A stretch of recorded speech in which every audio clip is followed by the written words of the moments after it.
직장에서의 복음의 여부는 선택이 아니라 필수라고 생각됩니다. 단순히 주먹을 불끈 짓는 믿어야지라고 말하는 그런 온전함이 아니라 우리들의 삶의 전부를 가리키는 것이 믿음이다라고 생각이 들어요. 전신이행은 세상의 빛으로 땅의 소금으로 사는 삶의 방향을 명백하게 제시해주는 책입니다.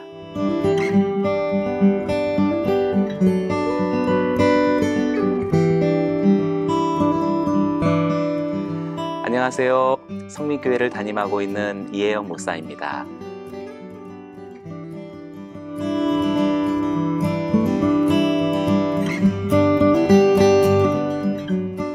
입사할 때부터 정말 직장 복음화가 너무 꿈이었습니다. 그래서 입사할 때부터도 나는 위장 취업과 같은 사람이다. 그래서 뭐 연봉이나 좋은 근무 환경 이런 부분들에 대한 생각이 사실은 거의 없었습니다. 오히려 인턴으로 근무했을 때는 광화문에 있는 굉장히 좋은 환경에서 근무했었지만 제가 입사하면서부터 누군가에게 복음을 전하고 또 제자도를 수행하기 위해서는 제가 감독할 수 있는 그런 대상들이 많이 있어야 된다라는 그런 전제를 가졌기에 저는 부득불 오히려 생산부를 지원했던 것 같아요.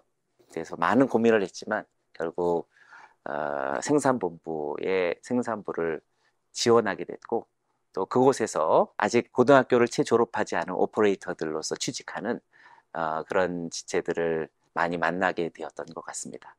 그런 직장 입사한 대상들을 대상으로 교육할 때가 있었는데 교육할 때마다 항상 제가 은밀하게 그리스도에 대해서 또 하나님 나라에 대해서 은연중에 많이 나타내려고 애를 썼습니다.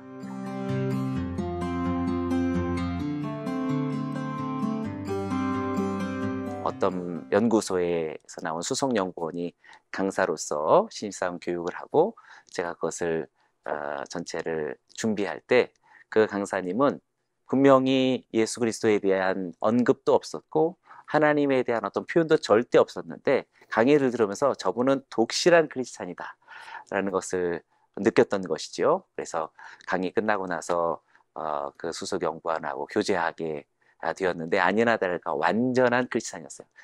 수석연구원이니까 직위가 꽤 높으셨던 분인데도 식사하러 가면서까지 전도를 했던 아주 도전을 주었던 그런 전도자였던 것이지요. 그리스도에 대한 언급이 전혀 없었음에도 불구하고 크리스찬 향기가 물씬 풍겨났던 그런 강의였습니다. 반도체 회로 강의였는데 어떻게 그리스도의 향기가 나타나는지 궁금하지 않습니까? 저는 이것이야말로 우리가 현실 속에서 구체적인 종교 냄새를 풍기지 않아도 모든 삶과 생활과 업무 속에서 불가피하게 예수 향기가 나타날 수밖에 없는 하나의 증거를 보았던 것 같습니다.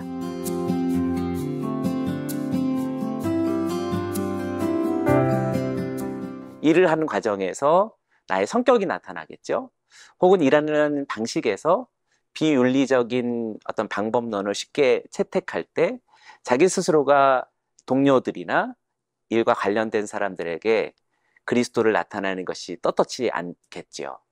자기 자신이 그것에 있어서 합당한 어떤 방법을 취하고 태도를 보여야만 자기가 믿는 그리스도에 대해서 분명하게 이야기할 수 있고 하나님 나라에 대해서도 자신 있게 전체적인 상황 속에서 드러낼 수 있는 것이라고 생각해요. 그러나 벌써 거기서부터 자기 스스로가 믿음이 은폐되었든지 또 하나님 나라에 대해서 선뜻 내비칠 수 없었던 것은 자신의 안에 있는 기질이나 성격이나 방식들 그리고 타인에 대한 어떠한 그런 태도들 이런 모든 것들이 복합되어져서 점점 더 복음이 빛을 잃어버리고 또 예수 그리스도의 명령과 지상사명 또 하나님 나라의 어떤 비전이 펼쳐질 수 없는 그런 계속 악순환이 거듭되는 것 같습니다.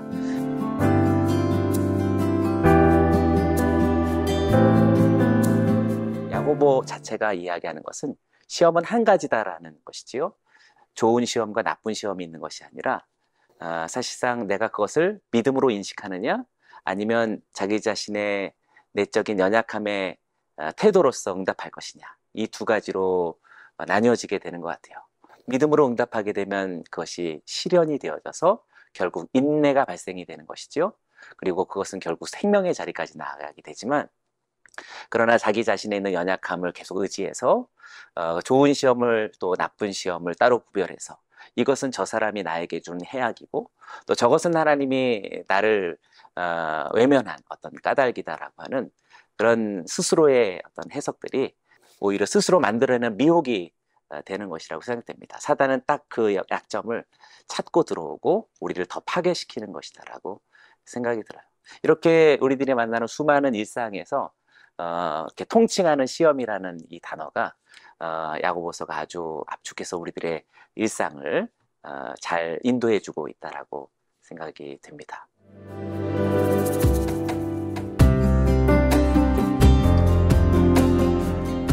직장 속에서, 삶의 자리 속에서 나는 예수 그리스도를 따르는 제자다. 또 주님께서 나에게 맡기신 사명을 일구고 잃어버린 영혼을 찾으려 하고 또 하나님의 나라를 확장하려는 그런 열정을 갖고 직장이든 삶의 터전으로 뛰어들어가는 사람에게는 고독할 수밖에 없을 것 같고 또 외로울 수밖에 없을 것 같습니다.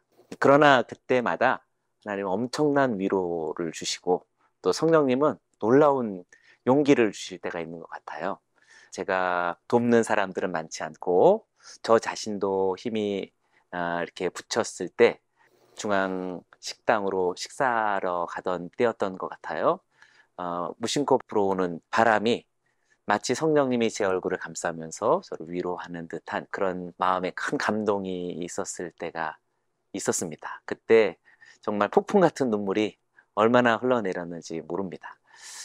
이렇게 우리가 삶의 현장 속에서 예수 그리스도를 따라 살고 철저한 제자도로 살아가겠다라고 결심만 한다면 하나님께서는 각양의 마음으로 그 마음을 회복시켜 주시고 또 용기도 주시고 보람도 얹어 주시고 다시 더 무장되어진 목표의식을 갖게 하시고 확고부동한 이 방향을 절대로 흔들리지 않도록 돕는 하나님이시다라는 것은 정말 자신 있게 권해드리고 싶습니다. 분명히 전신희행으로 한 걸음씩 나아간다면 그 배후는 주님께서 책임져 주시리라 확신합니다. 그리스도인은 이 땅의 소금이요 이 세상의 빛이다. 예수 그리스도의 심판과 구원의 대리자로서의 소금과 빛이다. 이보다 더 완전한 일은 없으며 그 결국보다 완벽한 결과는 없다.